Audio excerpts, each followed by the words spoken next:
ನಮಸ್ಕಾರ, ನ್ಯೂಸ್ 11 ಕರ್ನಾಟಕಕ್ಕೆ ಸ್ವಾಗತ. ನಾನು ತಾನ. ದಿನಾಂಕ 4/11/2022 ಸುಪ್ರೀಂ ಕೋರ್ಟ್ ಆದೇಶವನ್ನು ಸಂಪೂರ್ಣ ಜಾರಿಗೆ ತರಲು ವಿಳಂಬ ಮಾಡುತ್ತಾ ಇನ್ನು ಎಷ್ಟು ಜನ ಪಿಂಚಣಿದಾರರ ಸಾವನ್ನ ಬಯಸುತ್ತಿರುವಿರಿ? ದಿನಕ್ಕೆ ಸರಾಸರಿ 200 ಜನ ಮರಣ ಹೊಂದುತ್ತಿದ್ದಾರೆಂದು ಇಪಿಎಫ್ಒದ ಅಧಿಕಾರಿಗಳ ವಿರುದ್ಧ ಆಗ್ರಹಿಸಿ ನಗರದ ಕಾರ್ಮಿಕ ಕಲ್ಯಾಣ ಮಂಡಳಿ ಸಮುದಾಯ ಭವನದ ಎದುರು ರಾಷ್ಟ್ರೀಯ ಸಂಘರ್ಷ ಸಮಿತಿಯಿಂದ ಪ್ರತಿಭಟನೆ ಹಮ್ಮಿಕೊಳ್ಳಲಾಯಿತು.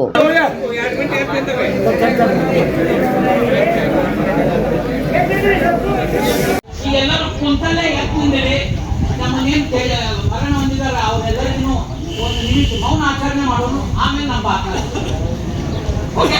ನಿಂತಲ್ಲೇ ಎತ್ತಿದ್ರೆ ನಿಂತಲ್ಲೇ ಎತ್ತಿದ್ದು ಬಾಕಲೇ ಮಾಡಿ. ಹಾ, ಒಂದು ನಿಮಿಷ ಸ್ಟಾರ್ಟ್ ಮಾಡಿ.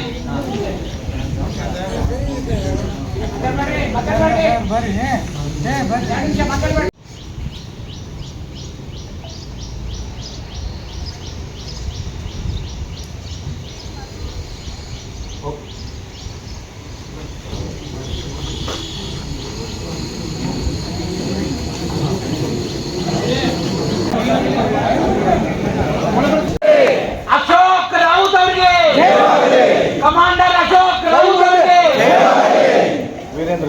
ವೀರೇಂದ್ರ ಸಿಂಗ್ ಅವರಿಗೆ, ರಮಾಕಾಂತ್ ನರಗುಂದ್ ಅವರಿಗೆ, PSM ಸ್ವಾಮಿ ಅವರಿಗೆ ನಮ್ಮ ಬೇಡಿಕೆ ನಮ್ಮ ಕನಿಷ್ಠ ಪಿಂಚಣಿ 7,500 ಪ್ಲಸ್ BA, ರಾಷ್ಟ್ರೀಯ ಸಂಘರ್ಷ ಸಮಿತಿಗೆ, NLCಗೆ, ಬಿಜಾಪುರ NLCಗೆ,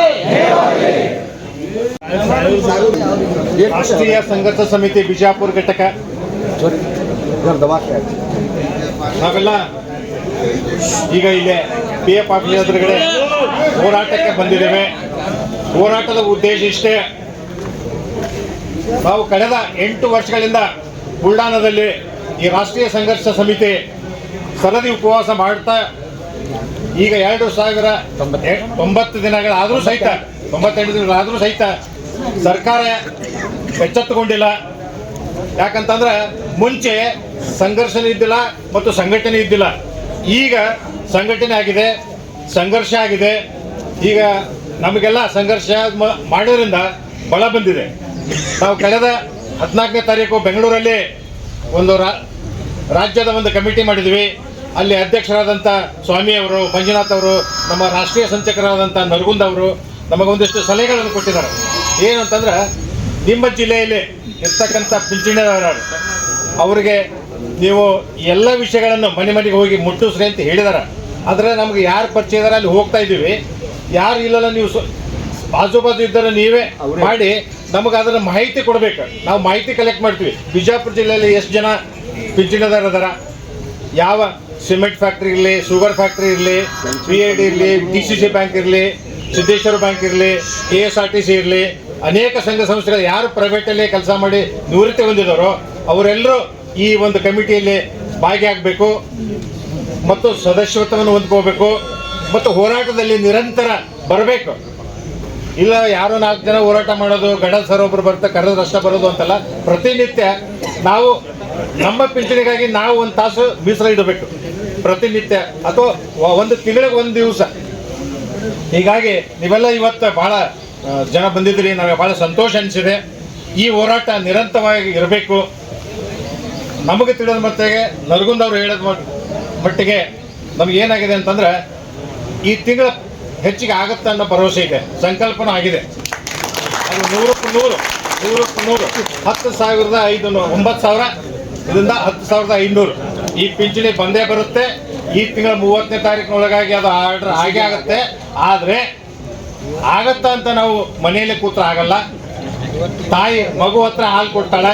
ಹಾಗಾಗಿ ನಾವು ಹೋರಾಟ ಸಂಘರ್ಷ ಮಾಡಿದರೆ ಮಾತ್ರ ಇದು ಜಯ ಸಿಗುತ್ತೆ. ಅದಕ್ಕೆ ನೀವೆಲ್ಲರೂ ವೈಯಕ್ತಿಕವಾಗಿ ಮತ್ತು ನಿಮ್ಮೆಲ್ಲ ಸಂಘದಿಂದ ಬಂದಿದ್ದಕ್ಕಾಗಿ ನಾನು ಜಿಲ್ಲಾಧ್ಯಕ್ಷನ ಪರವಾಗಿ ತಮ್ಮೆಲ್ಲರಿಗೂ ಮತ್ತೊಮ್ಮೆ ಸ್ವಾಗತ ಮಾಡಿ ನನ್ನ ಈ ಒಂದು ವೇದಿಕೆಗೆ ಮುಂದಿನ ಮಾತುಗಳನ್ನು ನಾನು ನಮ್ಮ ರಾಜ್ಯದ ಉಪಾಧ್ಯಕ್ಷರು ಸಂಘಟನೆಯ ಹೋರಾಟಗಾರರು ನಿರಂತರವಾಗಿ ಈ ಒಂದು ಸಂಘಟನೆಗೆ ತಮ್ಮನ್ನು ತಾವು ತೊಡಗಿಸಿಕೊಂಡಂಥ ಗಡಸರಿಗೆ ಒಂದು ಮನವಿಯನ್ನು ಮಾಡಿಕೊಂಡು ಅವರೊಂದೆರಡು ಮಾತು ಹೇಳಬೇಕಂತ ಅವರಲ್ಲಿ ಕೇಳ್ಕೊಳ್ತೀನಿ.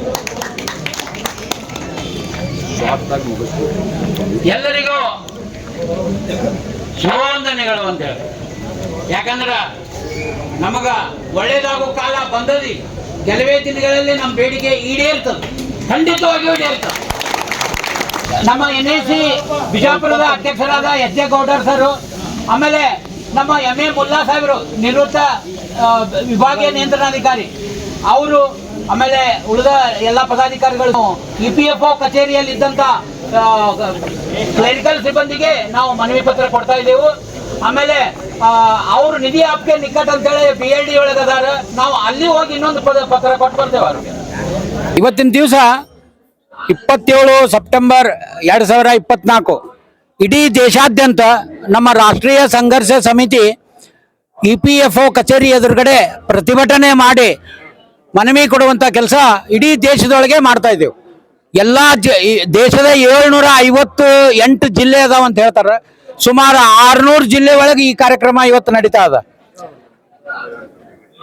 ಇವತ್ತಿನ ದಿವಸ ಏನಾಗಿದೆ ಅಂತಂದ್ರೆ, ಹೋದ ತಿಂಗಳು ನಮ್ಮ ಕಮಾಂಡರ್ ಅಶೋಕ್ ರಾವುತ್, ನಮ್ಮ ನೇತಾರರು ರಾಷ್ಟ್ರೀಯ ಸಂಘರ್ಷ ಸಮಿತಿ ಅವರು ಹಣಕಾಸು ಮಂತ್ರಿ ನಿರ್ಮಲಾ ಸೀತಾರಾಮನ್ ಜೊತೆ, ಆಮೇಲೆ ಮನ್ಸುಖ್ ಮಾಂಡವೀಯ ಲೇಬರ್ ಮಿನಿಸ್ಟರ್ ಜೊತೆ, ಆಮೇಲೆ EPFO ಅಧಿಕಾರಿಗಳ ಜೊತೆ ಸತತವಾಗಿ ಸರಣಿ ಸಭೆಗಳನ್ನು ನಡೆಸಿ ಇವತ್ತಿನ ದಿವಸ ಒಂದು ಹಂತಕ್ಕೆ ತಂದಾರ.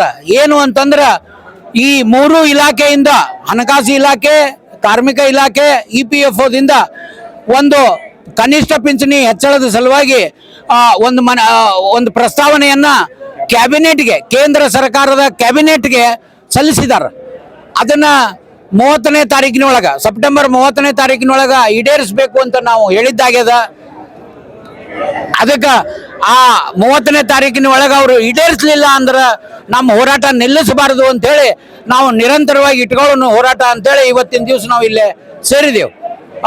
ಈ ಹೋರಾಟಕ್ಕೆ ಇವತ್ತಿನ ದಿವಸ ಸುಮಾರು 300-400 ಜನ ಮೇಲ್ಪಟ್ಟು ಬಂದಿದ್ದಾರೆ, ಜನ ಪಿಂಚಣಿದಾರರು. ಅವ್ರಿಗೆಲ್ಲ ನಾನು ಕೃತಜ್ಞತೆಗಳನ್ನು ಹೇಳ್ತೀನಿ. ಇದೇ ರೀತಿ ಪ್ರತಿ ಸಲ ಹೋರಾಟಕ್ಕೆ ನಾವು ಸೇರ್ಕೊಂಡ್ರೆ ಸರ್ಕಾರ ನಮ್ಮ ಬೇಡಿಕೆಯನ್ನು ಆದಷ್ಟು ಶೀಘ್ರದಲ್ಲೇ ಈಡೇರಿಸ್ತದೆ ಅಂತೇಳಿ ನಾನು ಭರವಸೆ ಕೊಡ್ತೇನೆ. ನಮ್ಮ ಬೇಡಿಕೆ ಈಡೇರಲೇಬೇಕು. ಕನಿಷ್ಠ ಪಿಂಚಣಿ 7,500 ಪ್ಲಸ್ DA, ಆಮೇಲೆ ಮೆಡಿಕಲ್ ಅಲಯನ್ಸ್ ಅಂತೇಳಿ ಈಗಾಗಲೇ ಕೇಂದ್ರ ಸರ್ಕಾರ 70 ವಯಸ್ಸಾದವ್ರಿಗೆ 5 ಲಕ್ಷ ರೂಪಾಯಿವರೆಗೂ ಉಚಿತ ಚಿಕಿತ್ಸೆಯನ್ನ ಮಾಡಲಿಕ್ಕೆ ಘೋಷಣೆ ಮಾಡಿ ಆಗ್ಯದ. ಅವ್ರೇನು EPS 95 ಪಿಂಚಣಿದಾರ ಅಂತಲ್ಲ, ಎಲ್ಲರಿಗೂ ಬರ್ತದ. ಅದು ನಮ್ಮವ್ರಿಗೂ ಬರ್ತದ, ಅವ್ರಿಗೂ ಬರ್ತದ. ಆದ್ರೆ ನಮ್ಮ ಬೇಡಿಕೆ ಒಳಗ ಇವತ್ತಿನ ದಿವಸ ನಾವು ಮೆಡಿಕಲ್ ಅಲಯನ್ಸ್ ರಿಟೈರ್ಡ್ ಆದವ್ರಿಗೆ ಇರಬೇಕು ಅಂತ ಹೇಳಿ, ಅಂದ್ರೆ 60 ವರ್ಷ ಮೇಲ್ಪಟ್ಟವ್ರಿಗೂ ಮಾಡ್ರಿ ಅಂತೇಳಿ ಹೇಳದ. ಅದನ್ನ ಮಾಡಿದಾರ ಅಂತೇಳಿ ಹೇಳ್ತಾರ. ಅದು ಈ ಘೋಷಣೆ ನಮ್ಮ ಬೇಡಿಕೆ ಜೊತೆ ಅದನ್ನು ಈಡೇರಲಿ ಅಂತ ನಾವು ಬೇಡ್ಕೊಳ್ತಾ ಇದ್ದೇವೆ. ಮಟ್ಟದಲ್ಲಿ ಎಲ್ಲ ಜಿಲ್ಲಾ EPFO ಕಚೇರಿಗಳ ಮುಂದೆ ನಿವೃತ್ತ ಸಿಬ್ಬಂದಿಗಳು ಮಿನಿಮಮ್ ಪೆನ್ಷನ್ ಸಿಗಬೇಕು ಅಂತ ಏನು ಹೋರಾಟ ಇದೆ, ಆ ಹೋರಾಟ ಯಶಸ್ವಿ ಆಗಲಿ ಅಂತ ಈ ಹೋರಾಟದ ಮುಖಾಂತರ ಇಡೀ ದೇಶದಾದ್ಯಂತ ಸರ್ಕಾರಕ್ಕೆ ಒಂದು ಮೆಸೇಜ್ ಕೊಡ್ತಾ ಇದೆ. ಇದರ ಈ ನಿವೃತ್ತ ಜನರ ಬದುಕಿನ ಮುಂದಿನ ಒಂದು ಜೀವನಕ್ಕಾಗಿ ಈಗೇನು ಪೆನ್ಷನ್ ಸಿಗ್ತಾ ಇದೆ ಅದು ಕೇವಲ 1,000-2,000 ಒಳಗಿದೆ. ಮಿನಿಮಮ್ ಪೆನ್ಷನ್ ಆಗಿಬಿಟ್ರೆ 7,500 ಪ್ಲಸ್ DA ಆಗಿಬಿಟ್ರೆ ಇವ್ರ ಜೀವನ ಚೆನ್ನಾಗಿ ನಡೆಸಲಿಕ್ಕೆ ಸಾಧ್ಯ ಇದೆ. ಇದೇ ರೀತಿಯಾಗಿ ಇವತ್ತೇನು ಹೋರಾಟ ಮಾಡ್ತಾ ಇದ್ದಾರೆ ಈ ದೇಶದ ಎಲ್ಲ EPFO ಕಚೇರಿಗಳ ಮುಂದೆ, ಈ ಹೋರಾಟದ ಒಂದು ರೂಪರೇಷೆಯಿಂದ ಸರ್ಕಾರ ಇದನ್ನು ಪರಿಗಣಿಸಿ ನಮ್ಮ ಓಲ್ಡ್ ಪೆನ್ಷನ್ ಅಂತಂದು ಮಿನಿಮಮ್ ಪೆನ್ಷನ್ ಕೊಡಬೇಕು ಅಂತ ನಮ್ಮ ಬೇಡಿಕೆ ಇದೆ. ಸರ್ಕಾರ ಇದನ್ನು ಪರಿಗಣನೆ ಮಾಡಲಿ ಅಂತ ನಾವು ಒಕ್ಕಲಿಗರಿಂದ ಕೇಳ್ತಾ ಇದ್ದೀವಿ. ಇವತ್ತಿನ ದಿವಸ 27/9/2024 ಶುಕ್ರವಾರ ಬೆಳಗ್ಗೆ ಒಂದು ದಿವಸ ಧರಣಿ ಸತ್ಯಾಗ್ರಹವನ್ನು ನಮ್ಮ ವಿಜಾಪುರ ಜಿಲ್ಲಾ EPS 95 ಆಫೀಸ್ ಮುಂದೆ ನಾವು ಹಮ್ಮಿಕೊಂಡೆವು. ಈ ಕಾರ್ಯಕ್ರಮಕ್ಕೆ ಈ ಸುಮಾರು 500-600 ಜನ ಈ ಧರಣಿ ಸತ್ಯಾಗ್ರಹದಲ್ಲಿ ಭಾಗವಹಿಸ್ಯಾರ. ಅದಕ್ಕೆ ಎಲ್ಲ ವಿಭಾಗದ ಎಲ್ಲ ತಾಲೂಕಿನಿಂದ ಬಂದಂತ ಶ್ರೀ ಸಿದ್ದೇಶ್ವರ ಬ್ಯಾಂಕ್ ಇರ್ಬೋದು, PLD ಬ್ಯಾಂಕ್ ಇರ್ಬೋದು, ಖಾದಿ ಗ್ರಾಮೋದ್ಯೋಗ ಇರ್ಬೋದು, ಇನ್ನಿತರ ಸುಮಾರು 20-30 ಸಂಘ ಸಂಸ್ಥೆಗಳವರು ಎಲ್ಲರೂ ಬಂದಾರ. ಎಲ್ಲರಿಗೂ ನಮ್ಮ EPS 95 ಪರವಾಗಿ ಧನ್ಯವಾದಗಳನ್ನು ಅರ್ಪಿಸ್ತಾ ಇದ್ದೇವೆ. ಅದೇ ತರನಾಗಿ ನಾವು ಇದೇ ಪೆನ್ಷನ್ ಅನ್ನ ಬೇಗನೆ ಜಾರಿ ಮಾಡದೇ ಇದ್ರೆ ನಮ್ಮ ಮುಂದ ಉಗ್ರ ಹೋರಾಟವನ್ನು ನಾವು ಮಾಡ್ತೇವೆ, ಉಗ್ರ ಚಳವಳಿಯನ್ನು ಮಾಡ್ತೇವೆ. ಹೆಂಗಂತಂದ್ರೆ ನಾವು ಯಾವ ತರ ಮಾಡ್ತೇವಪ್ಪ ಅಂತಂದ್ರೆ ಇನ್ನ ಮುಂದಿನ ದಿನಗಳಲ್ಲಿ ನಾವು ಯಾವ ಕಾರ್ಯಕ್ರಮ ಹಾಕೋಬೇಕು ಅನ್ನೋದು ನಾವು ಮಾಡ್ತೇವೆ. ಅದಕ್ಕೆ ಈ ನಮ್ಮ ಇವತ್ತು KSRTC ಅವರು ಇರ್ಬೋದು, ಉಳಿದ ಸಂಘ ಸಂಸ್ಥೆಗಳಿರ್ಬೋದು, ಯಾಕಂದ್ರೆ ನಮ್ಮ ಪರಿಸ್ಥಿತಿ ಇವತ್ತು ಏನಾಗ್ಯದಪ್ಪ ಅಂತಂದ್ರೆ 1,000 ರೂಪಾಯಿ ಪೆನ್ಷನ್ ನಮ್ಗೆ 1,000 ರೂಪಾಯಿ ಪೆನ್ಷನ್ ಅಪ್ಪ ಅಂತಂದ್ರೆ ಇವತ್ತಿನ ದಿವಸ ನಾವು ಸರ್ಕಾರ ದವಾಖಾನೆಗೆ ನಡ್ಕೋತ ಹೋಗೋ ಪರಿಸ್ಥಿತಿ ಬಂದದ. ಯಾಕಪ್ಪ ಅಂತಂದ್ರೆ ಇವತ್ತು ನಮ್ಮ KSRTC ಚಾಲಕರಿರ್ಬೋದು, ನಿರ್ವಾಹಕರಿರ್ಬೋದು 500 ರೂಪಾಯಿ ಕೊಟ್ಟು ಪಾಸ್ ತಗೊಳ್ಳೋ ಪರಿಸ್ಥಿತಿ ಸದ್ಯಕ್ಕೆ ಇವತ್ತಿನ ದಿವಸ ಇಲ್ಲ. ನಮ್ಮ ಹೆಂಡ್ರ ಮಕ್ಕಳು ಇವತ್ತಿನ ದಿವಸ ಬೀದಿ ಪಾಲಾಗ್ಯಾರ. ಯಾಕಪ್ಪ ಅಂತಂದ್ರೆ ನಮ್ಗೆ 1,000 ರೂಪಾಯಿ ಪೆನ್ಷನ್ ಬರ್ತದಪ್ಪ ಅಂತಂದ್ರೆ ಏನೂ ನಮ್ಗೆ ಆಸ್ಪದನೆ ಆಗೋಲ್ಲ. ಇವತ್ತಿನ ದಿವಸ ನಮ್ಗೆ ಯಾವ ಸರ್ಕಾರಿ ಸೌಲಭ್ಯಗಳೂ ಇಲ್ಲ, ದವಾಖಾನೆ ಸೌಲಭ್ಯಗಳೂ ಇಲ್ಲ.